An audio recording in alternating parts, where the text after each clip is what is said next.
Well, welcome everyone. This is Talking Luft, presented to you by Rafa. I'm Mitch Docker, and we have come to the end of the season. This is it. This will be our last episode for this year, but don't worry, we will be back early next year when the Tour Down Under begins. We're back with our normal episodes and some really exciting stuff. I'll tell you about that along the way. As things start to unravel, Life in the Peloton is going to bring you more exciting stuff next year. But for now, I want to say thanks to everyone because it has been a great season. Some fantastic episodes. I've really enjoyed some of the guests, some of the adventures, but most importantly, I've enjoyed your feedback. I love hearing what you like, what you don't like, and also what your suggestions are. So keep them coming in, and I'll try and bring you some really cool, interesting stuff next year. For now, we've got Talking Luft, and it's a little bit of a roundabout way I'm doing it this time. I've got Luke Plapp, the 2 times Australian champion. He hasn't been on the podcast yet. Well, he has been. He's been in as a feature in the Vuelta episode last year, but I haven't done a story on Plappy yet, and that is going to come to you next year in the season. But first, I wanted to give you a little snippet of Plappy because we're on the eve of the Australian Championships here in Australia. He's going to get ready to try and do the hat trick. Can you imagine? So I thought, God, I've got to get Plappy in before we go to the Nationals, hear his thoughts before he maybe becomes 3 times champion. He's a really cool guest. He is a star in the making, if not already a star. Now, you've heard me talk about AG1 this year on the podcast in most of my episodes. And if you're a long-time listener, you would know I've been drinking AG1 for about 8 years now. I started drinking AG1 daily when I was racing overseas as a pro because I was looking for the marginal gains, making sure I had everything topped up to the absolute max. These days, I'm still taking AG1 because having the extra support that AG1 gives me is so necessary in my day-to-day life. As a nutritional supplement, I believe it's actually more important to me today than even when I was racing. I'm just not getting everything that I need from my diet. So I need to sort of make sure I'm topping everything up each day with AG1 first thing in the morning. What I also notice is when I drink AG1, not only does it help me top up my nutritional foundation, but it sort of gives me this extra natural general energy boost throughout the first part of my day. AG1 is a foundation nutritional supplement that supports your body's universal needs like gut optimization, stress management, and immune support. Since 2010, AG1 has led the future of foundational nutrition, consistently refining their formula to create smarter, better ways to elevate your baseline fitness and, of course, your health. If you want to take ownership in your health, it starts with AG1. Try AG1 and get a free 1-year supply of vitamin D3, K2, and 5 free travel packs with your first purchase. Go across to drinkag1.com/lifeinthepeloton. That's drinkag1.com/lifeinthepeloton and grab yourself some right before Christmas. Get it all topped up. Now, we're going to have a full episode next year with Plappy, so hang in for that. But for right now, we've got Talking Luft, so sit back, have a laugh, and enjoy.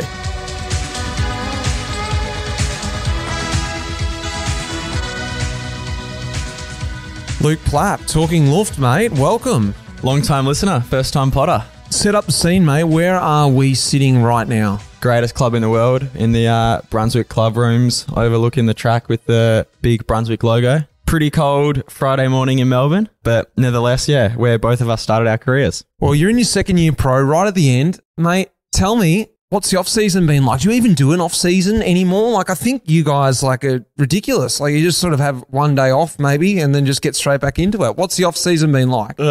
This one was a lot shorter than last year. Last year, I got to go to Africa for 6 weeks. This year, it was a lot shorter. I was just up at the farm in the high country, did a few hikes, just been camping, and really just, I guess, getting back to nature. I was on the ride-on mower and whippersnipping for a whole week. So I think coming from Europe just to getting back into reality, I love it. Everyone does their off-season different. Some people go on holidays. Some people just get on the piss the whole time. I'm maybe a little bit like you. I sort of like to, I say this all the time, earn my beer. So like doing a bit of activity, whether that was, doing some gardening or maybe going for a cheeky run or something like that, and then just enjoy a nice cold one every afternoon. Sounds like that's what you're up to. Yeah, it definitely was. Yeah. I had the beer in the cup holder of the ride-on mower and was just doing that for about 8 hours a day. So no, I was having a great time. Well, just before we get to the Talking Luft, it's the preseason time and we're leading up to the Nationals. You're 2 times national champ on the cusp of going 3 times. Has it ever been done before, 3 times? John Trevorrow. Iffy. And he lets me know about it every day. I get a text every day saying, "Oh, give me a buzz," and he just dropped it in. So you still got 2 then. You got to do 3 and then you got to go 4. It's like a Roubaix. Oh, okay. So tell me, what's the preseason look like? How are you going to prep for the Nationals? And don't give away all your secrets, but in a general scheme, you're back on the bike now. What's it going to look like leading into the Nationals? A lot of base now, just in the mountains, and then slowly work in December. Maybe a bit of track as well in there, but yeah, bit of track. I really find it helps my TT stuff. Oh, I like that intensity. I think it's down here. Yeah, a bit of motor pacing. So yeah, I really just enjoy getting behind the motorbike on the track, a bit of fluency in the legs. So road bike or track bike? TT bike usually. Yeah. Okay. So I mean, like with gears. Yeah. With gears. Yeah, with gears. My track bike's in Adelaide, but. Yeah, so I'll get a bit of that in as an intensity. I just enjoy it. It's easier than click and lap on your Garmin every 2 minutes on a mountain. So each to their own, I guess. Yeah, come back down and do that. And then, there's no Bay crits this year, which is a bit of a shame. So you don't get those few race days before the Nationals. But you could do a Durbo.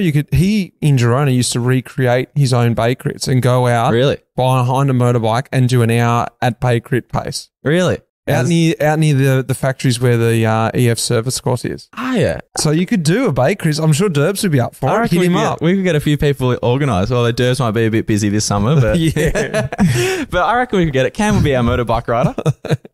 Sounds like hell. So what the way you like to prepare is sort of just get your base in, because I guess what a lot of people don't understand is, well, maybe they do, that the Nationals, yes, it is important, but you've still got a whole season in front of you with a lot of big goals and aspirations. It's got to play its part. You can't just peak for this. You've just come off the season. You've got to do an off season. You've got to do base. How's it work in? How have you been able to be 2 times national champ with all that? How do you make it work for that one day? I think I managed to work in some like local crits or racing during my base training, which is just enough intensity to get you ready for Nationals. Natural intensity. Yeah. As well as the best race of the year, Tour of Bright. That's just kicking off. Lock that in first week of December every year. So I think just, able to train and get those few occasional crits, whether you ride 2 hours to a Glenvale crit, race and come back. It's just an easy way to get 5 hours done with a little bit of intensity. And then you can slowly ramp it up towards Tour Down Under. You almost use Nationals as that final tune-up for TDU almost. So I think just being we're really lucky with what we have here in Melbourne with the local crits and the racing, that you don't have to do those intervals or that mentally drain you for the whole year. You can just easily do a quick race, get that intensity, and you're right to go pretty much. Well, that's just sort of understanding like the power of the Australian summer, like especially for Aussie guys. And we often see a lot of guys, they go overseas and they're like, oh yeah, I just need to get back to Oz. Things are just clicking well, and it's being able to use what we do here in this period and then using it for your season, but understanding what you get from Europe. Were there periods where overseas in the last couple of years where you're thinking, I don't know why, I just can't get that same feeling I get from the Aussie summer, or you've been able to master that over there as well? I wish I could say I've mastered it. I definitely miss being home, whether it's just the happiness of being back in Oz or whether it's just knowing the training I can do in Australia or the racing. I just seem to get it going really well. I just love Australia and love being back, but we're slowly working that out. I think Girona is a really good spot in Europe to be able to get that sense of being able to train and have that balance. And then you can go up to Andorra or altitude to fine tune, whether it's the base or an altitude block. So I'm working that out when I'm in Girona, when I'm in Andorra, and how to mix the two of them. I think in Australia, we're just lucky that it's all in the one spot. Lastly, before we get into Talking Luft, for all the people listening out there, all the amateurs, all the aspiring sort of pros, can you give them one sort of piece of advice leading into the Nationals? What is it? I hear these people doing, simulations. They go out and do like 16 versions of, the Nationals. They might even drive down there and just do 16 laps of the Nationals or find a course that's got it. I personally was like, that just sounds dumb. What is the secret sauce, or, not secret sauce, maybe not that. Don't give that away. What's one bit of advice you can give someone who wants to do well at the Nationals this year? Maybe hang on for a lap more than they want to, or they're doing the Grand Fondo or whatever it is. What's something they can take on board? Plappy's tip. Honestly, it's boring. It's just the nutrition and the cooling at Nationals. It's unlike any other race, really, in Australia or in the world, where the course demands and how hot it usually is. It's such an exciting race, and it's you got people on the sidelines, there's people attacking, you can just get carried away. You just got to get that bottle every single lap and have that gel, and I think that looks after most people and stop cramping. Well, let's get into the more interesting stuff now. Talking Luft, style and clothing, mate. You know how this works, culture and about you. I've broken it down to 3 topics for you today. Let's start with it. Caps, capellinos, casquettes. How do you wear yours? Well, wait a second. There we go. I've got a couple for you today. I've got a Talking Luft edition, and I've got this one's got it's been in the cupboard. Sorry, mate. It's got all dust all over it. All right, I'm watching here now. Okay. So we've sort of got a mid-skull cap, mid-look. Yeah, not much luft, but not hard on the head. Forward, brim down. Yep, forward, brim down. That's how I have it when I ride. Yeah, it looks good, mate. I like it. That's my style. I must say I'm more of a cap person when you go up to team presentation. I go a backwards cap at team preso with the glasses on. But yeah, this is how I ride with it. Got the helmet tucked on nicely. I had one on this morning. It's a bit chilly, but yeah, this is my style. What was the feeling like? Because I got blown away when I would first turn professional, and as a junior and amateur or whatever it is, you've got like your 1 or 2 caps and you're protecting them and washing them by hand and stuff. And I remember I was pretty disappointed. People may have on the pod heard this story before. I was pretty disappointed when I got my kit back. I was like, and the DS is like, what's up? Something wrong? Yeah, the kit's all good. Like, yeah, there's heaps of it. I'm like, there was no caps. He's like, what are you talking about? I'm like, the little cycling caps. He's like, oh, don't worry about that. You'll get one at the race. I'm like, oh, okay. And I get to the first race. I'm like, guys, where are the caps? Like it's the thing I've been looking forward to the most when I turn pro. Like, oh yeah, it's up there, like in that cupboard above the seat there. And I open it up and I'm just like, oh my God, there's caps. There's like 150 caps in here. Yep. And you just go to the podium, you wear your cap up there, you take it off, give it to a kid or whatever, and you're just like, now I feel pro. What was that like for you? Yeah, it's cool. You don't realize how many, and they restock it, I think, every single night after a team presentation. You just, grab a couple of caps, take it to the team presentation and make a kid's day, or on the occasion, it's an old fella who thinks that he has the right to get it and you try avoid him to get it to a young kid. If you could have raced back in the day without a helmet, what style would have been yours? What would you have done? Headband, no, shaved head maybe. You've got the shaved head at the moment. Yeah, I was thinking about this. I reckon I'd go one of those white Nike headbands, just like almost tennis style. I think I'd rate that with a shaved head. Yeah, I think they were floating around before the teams made the headies. I think a few guys went the fluffy headbands. I reckon that'd be the sort of style I go. Leighton Hewitt sort of vibe, backwards cap maybe. Oh yeah? Yeah, maybe that sort of style. Baseball cap. Yeah, baseball cap sort of style. Well, yeah, I'm thinking more Leighton Hewitt, that sort of vibe. Would you literally wear a baseball cap when you're racing? Backwards? I'd give it a crack, and whether it worked or not, I'm not sure, but I reckon the first day I would rock up with it. Fair enough.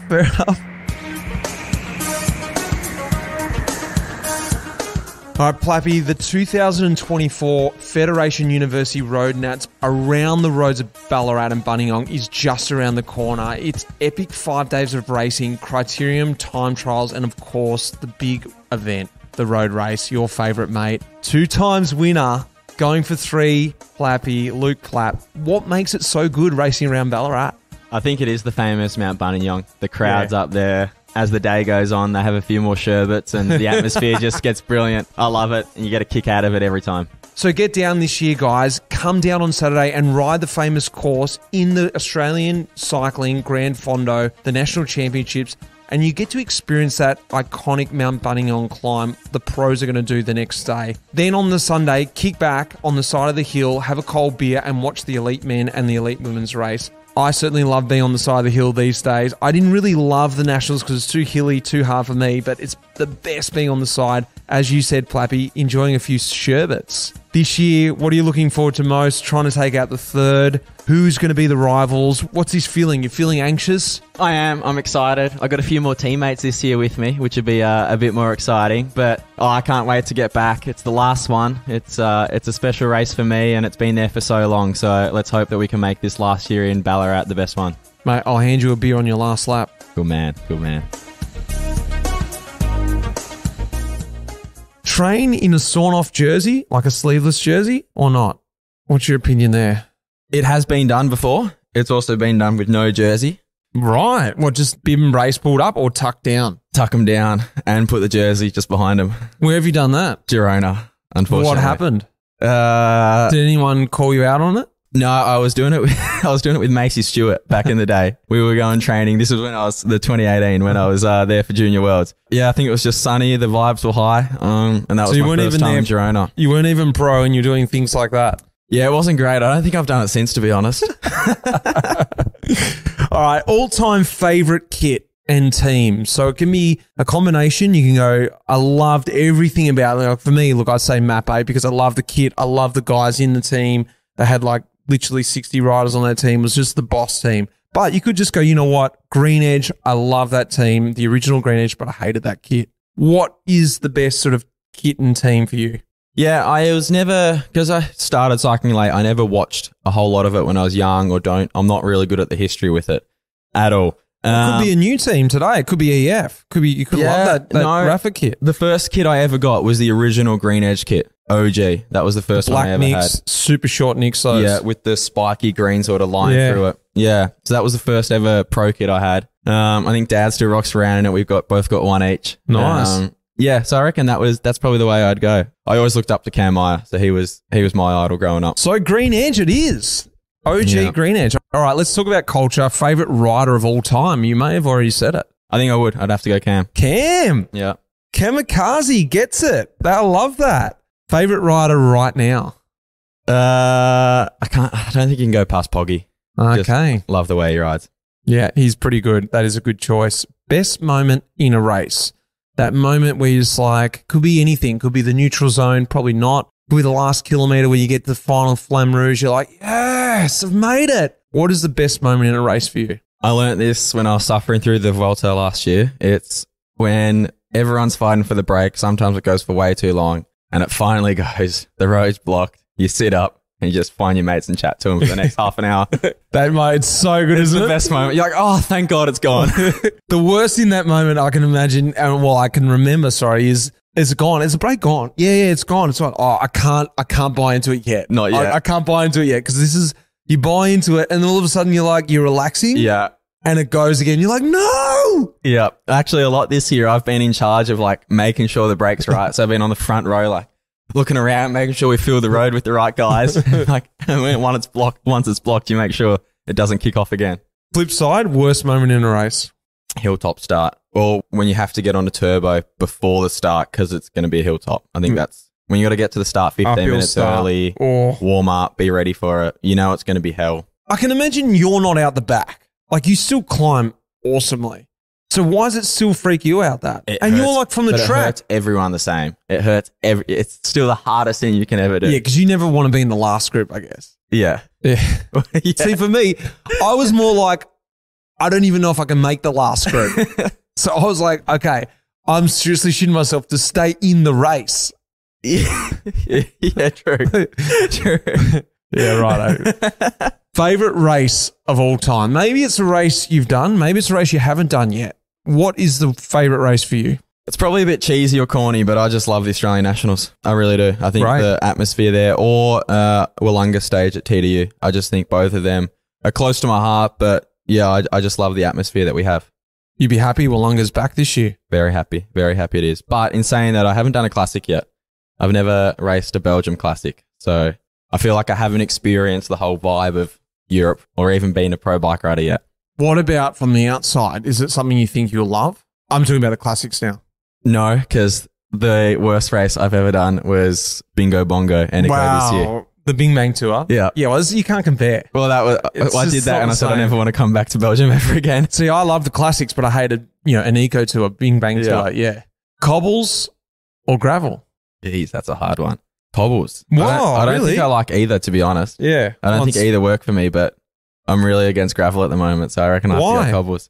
Don't know, I just haven't jumped on the bandwagon. You know that first where you haven't adapted the newest trend, you like still bag out the new trend? I just haven't got on board yet. Don't have a gravel bike, don't have thick tyres. Well, the thing is, you're up in the high country training, and I live in the country now in Lansfield, there's not a whole lot of tarred roads in my area. There's not a whole lot of tarred roads in your area. And you sort of exhaust the roads after a while. That's where gravel's perfect. I like the combination of having a gravel bike set up that still feels fast on the road. Yeah. That you can just go, you know what? I'm just going to cut through this dirt road today because I can't be bothered going all the way around the old loop. Yeah, no, that's true. I was talking to the boys at the coffee shop the other morning, and they were telling me about these new, well, you can go to the lookouts in Bright and look over the whole town, but you have to have a gravel bike to get there. So it did sort of convince me that I need to be able to explore my own town a bit better. Well, you could probably squeeze some big tyres in on that bike as we look across at yours. I reckon you can get away with it. Do that combo, like I said. All right, lastly, about you. Are you an off-season guy, or would you prefer just to go straight through? Oh, major off-season guy. Need as long a break as possible. You would have gotten in big trouble if you had to said the other. Crosswinds or mountains? Crosswinds. Love crosswinds. Well, just because I haven't missed one yet. That could change soon. What about training? You just prefer to live up in Holland and just train in the crosswind? Training mountains. Take mountains any day of the week training. Yeah, you don't get much wind in the high country either, but yeah, racing, crosswinds. Training or racing? Racing. I'm a racer. Coffee stop guy or not? Depends what time of year I'm in, but definitely always have a coffee, whether it's mid-ride or post-ride, sort of depends where I'm in at the moment. But yeah, definitely coffee always. What about December? December's still coffee.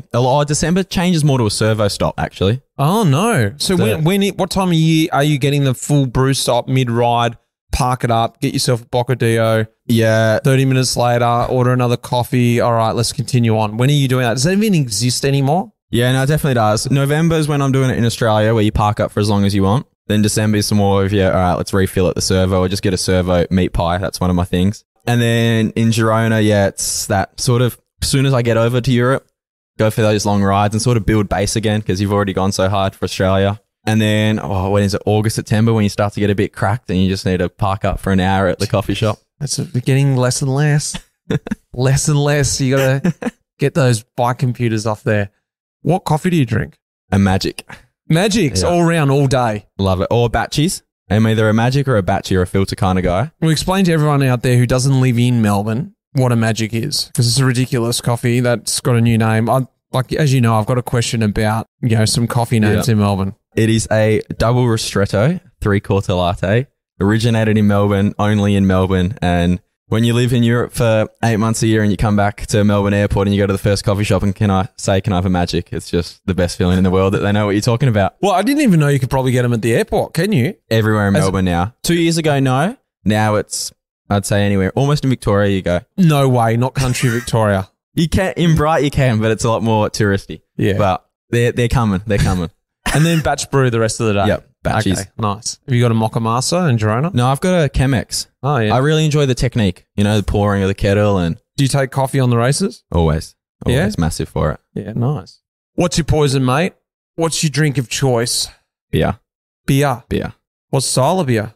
Into the crafties at the moment. A Pilsner, actually, is what I'm drinking a lot of at the moment. And then really enjoy just going down to my local brewery and trying always their new hazies that come out. But yeah, the Pilsner is my favourite at the moment. What about overseas? Do go to Dos Kiwis a fair bit, or the Soma beers. Spanish crafties? Yeah, Spanish crafties. You're not getting into the Estrellas, the Red Army? No, we're not on the red bombs. We have Alumbras, the green berets, green VBs. Yeah, we have a fair bit of them, but yeah, crafties usually. Favorite training loop of all time, that one loop out there, and explain the loop because people out there are going to know it. And tell us about it. Could be here, could be over in Europe. I'll give you one for Australia, one for Europe. Okay.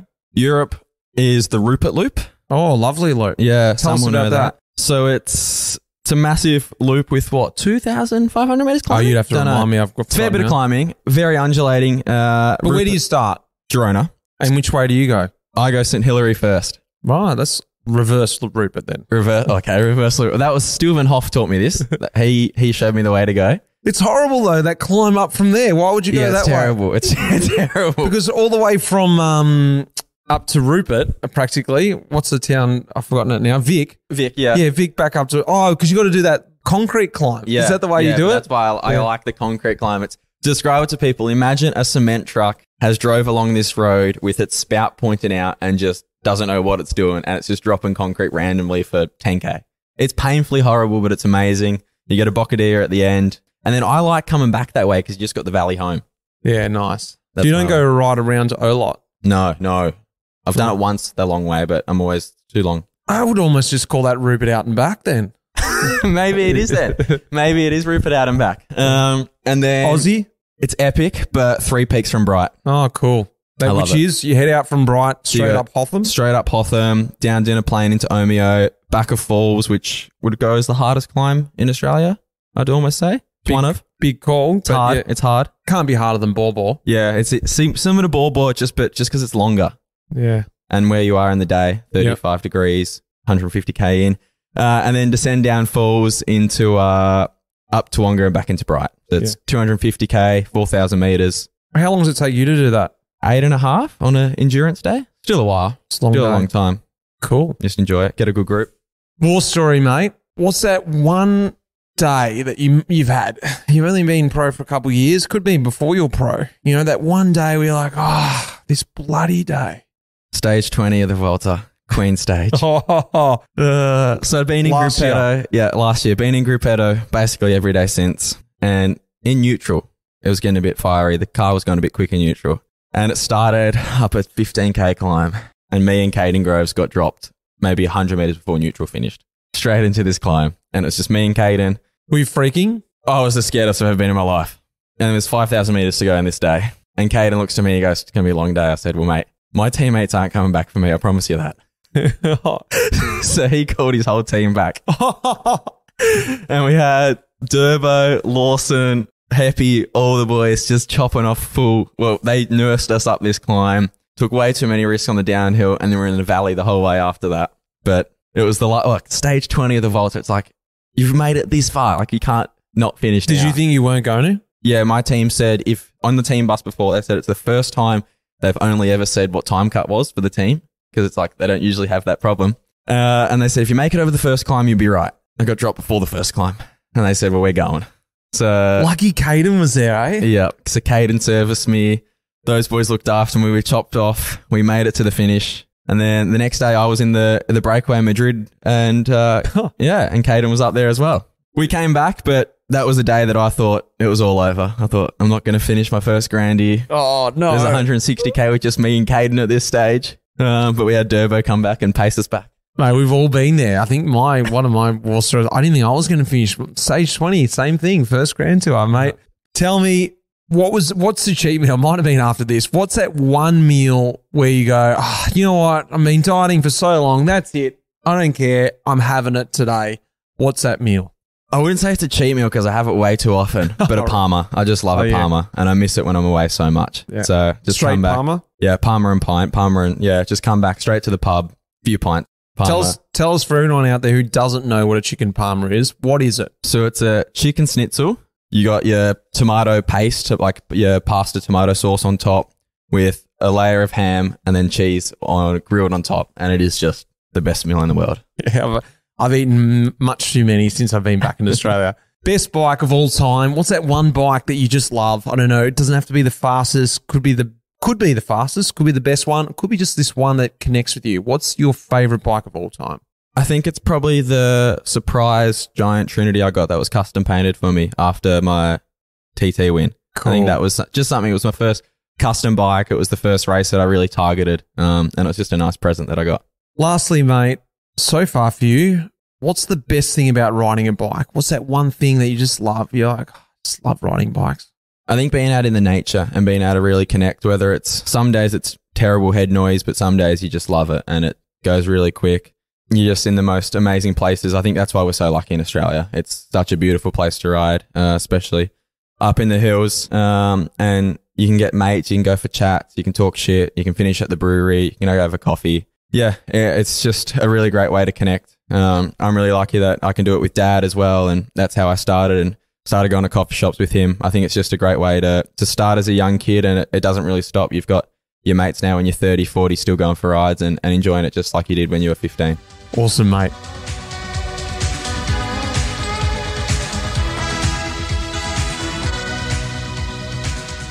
Well, there we go. Old Plappy, he is an absolute star and it's fun talking to him, and I'm looking forward to giving you that full episode coming up next year. Guys, a big thanks to our partner this year, Rafa. I've really enjoyed working with them. Of course, Meg and Spurlo behind the scenes, and Red Bricks Media, Will Jones, who is piecing these episodes together. You guys, once again, love that you're listening, love that you're on board, love hearing your feedback. I hope you guys are ready for a big season next year. Like I said, a few things are going to be added to the system. bringing you more great content and podcasts to listen to. So hang in for that. I'll be right there just after Christmas to bring you some episodes. Have a great break, guys. And until then, cheers. The music in this episode was composed by Pete Shelley. Cheers, mate.